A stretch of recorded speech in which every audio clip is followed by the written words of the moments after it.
ಮೇಲೆ ಅದನ್ನು ಹಾಕಿಬಿಡೋದು. ಈ ಜನ ನಮಗೆ ಕೇಡು, ಈ ಜನರಿಂದ ನಮ್ಮ ದೇಶ ಉದ್ಧಾರ ಆಗ್ತಿಲ್ಲ, ಈ ಜನರನ್ನು ಆಚೆ ಕಳಿಸಿ ಅವ್ರನ್ನ ಕೊಲ್ಲಿ, ಅವರಿಗೆ ಹಿಂಸೆ ಕೊಡಿ, ಅವ್ರಿಗೆ ಹಿಂಸೆ ಕೊಟ್ಟಷ್ಟು ನಾವು ಉದ್ಧಾರ ಆಗ್ತೀವಿ.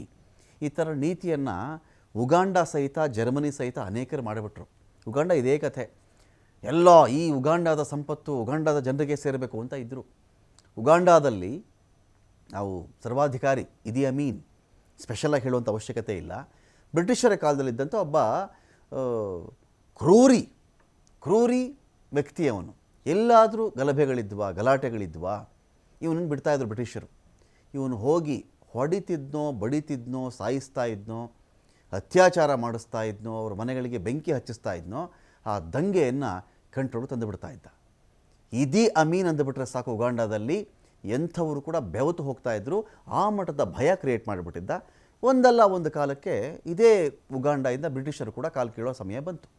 ಬಂದಾಗ ಏನಾಯಿತು, ಇವನೇ ಘೋಷಣೆ ಮಾಡ್ಕೊಂಬಿಟ್ಟ.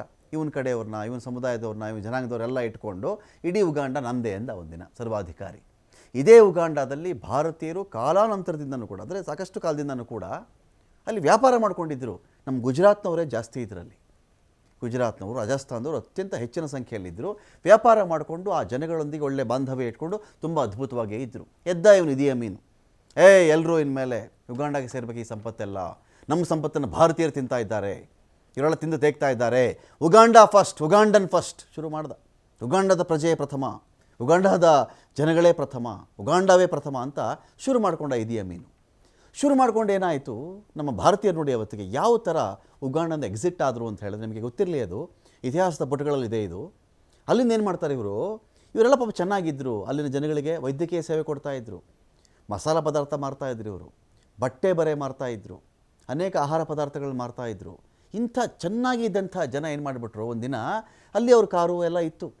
ಈ ಥರ ಆಯಿತಾ, ಸರಿಯಪ್ಪ ನಾವು ಹೊರಟುಬಿಡ್ತೀವಿ ಇಲ್ಲಿಂದ ಅಂಥೇಳಿ ಏರ್ಪೋರ್ಟ್ಗೆ ಬಂದರು. ಇದೇ ನಮ್ಮದೇ ಭಾರತೀಯ ಏರ್ಪೋರ್ಟ್ಗೆ ಬಂದು ಏನು ಮಾಡ್ತಾರೆ ಗೊತ್ತಾ, ಏರ್ಪೋರ್ಟ್ಗೆ ಬಂದು ಕಾರಿನ ಕೀ ಕೂಡ ಜೇಬಲ್ಲಿ ಇಟ್ಕೊಂಡು ಬರಲಿಲ್ಲ ಅವರು. ಯಾರಾದರೂ ಈ ಕಾರ್ ಬಳಸ್ಕೊಳ್ರಪ್ಪ ಇಲ್ಲಿ ಅಂಥೇಳಿ ಕಾರಿನ ಕೀ ಸಮೇತ ಕಾರಲ್ಲೇ ಇಟ್ಬಿಟ್ಟು ಫ್ಲೈಟ್ ಹತ್ಬಿಟ್ಟು ಬಂದುಬಿಟ್ರು. ಏನು ಉಗಾಂಡ ಜನರಿಗೆ ಖುಷಿ. ಯಾವ ಥರ, ನಮ್ಮ ಅಧ್ಯಕ್ಷ ಹೆಂಗಿದ್ದಾನೆ, ನಮ್ಮ ಪರವಾಗಿ ನಿಂತ್ಕೊಂಡ್ಬಿಟ್ಟಿದ್ದಾನೆ ನಮ್ಮ ಅಧ್ಯಕ್ಷ, ಉಗಾಂಡದವನಿಗೆ ಮೊದಲ ಆದ್ಯತೆ ಕೊಡ್ತಾ ಇದ್ದಾನೆ, ಯಾರನ್ನು ಇಡಕ್ಕೆ ಬಿಡ್ತಾ ಇಲ್ಲ ಇಲ್ಲಿ, ಇವನು ಅದ್ಭುತ, ಇವನು ಅಮೋಘ ಅಂತ ಅಂದುಕೊಂಡ್ರು. ಬಂದರು, ವ್ಯಾಪಾರ ಕೂತರು, ಎಲ್ಲ ಅದ್ಭುತವಾಗಿ ಕಾಣಿಸ್ತಾ ಇತ್ತು ಆರಂಭದಲ್ಲಿ. ಆದರೆ ವ್ಯಾಪಾರದ ಗಂಧ ಗಾಳಿಯೇ ಆ ಜನರಿಗೆ ಗೊತ್ತಿರ್ತಿರ್ಲಿಲ್ಲ.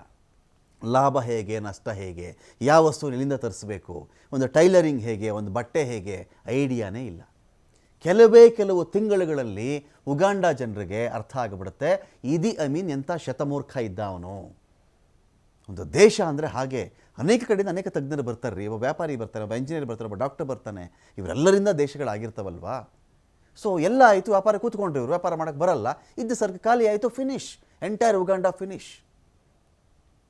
ಸಾವು ಬರಬಾರ್ದು ರೀತಿಯಲ್ಲಿ ಬಂದು ಒಂದು ದಿನ ಉಗಾಂಡಾದ ಅಧ್ಯಕ್ಷ ಸತ್ತೋಗ್ತಾನೆ. ಉಗಾಂಡ ಅಂತೂ ಗೊತ್ತಲ್ಲ ಇವತ್ತು, ಉಗಾಂಡ ಅಂದರೆ ಗೊತ್ತು ನಿಮಗೆ ಇವತ್ತು ಏನು ಅಂತ ಹೇಳಿ.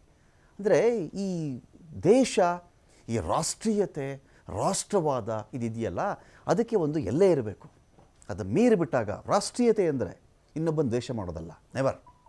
ಇನ್ನೊಬ್ಬನ ದ್ವೇಷ ಮಾಡೋದ್ರಲ್ಲಿ ರಾಷ್ಟ್ರೀಯತೆ ಇದೆಯಾ? ನೋ. ಇನ್ನೊಬ್ಬನ ಸಾಯಿಸೋದಲ್ಲಿದೆಯಾ? ನೋ. ಇನ್ನೊಬ್ಬನ ಮುಗಿಸೋದಲ್ಲಿದೆಯಾ? ನೋ. ಇನ್ನೊಂದು ವಾದ ಇದೆ, ಯಾಕ್ರಿ ಹೋಗಬೇಕಾಗಿತ್ತು ಅಮೆರಿಕಾಗೆ ಇವರೆಲ್ಲರೂ ಕೂಡ ಅಂತ ಹೇಳಿದಾಗ ಅವರು ಹೋಗುವಂಥ ಸ್ಥಿತಿಗೆ ಯಾರು ಕಾರಣರು ಅಂತ ನಾವು ಮೊದಲು ಯೋಚನೆ ಮಾಡಬೇಕು.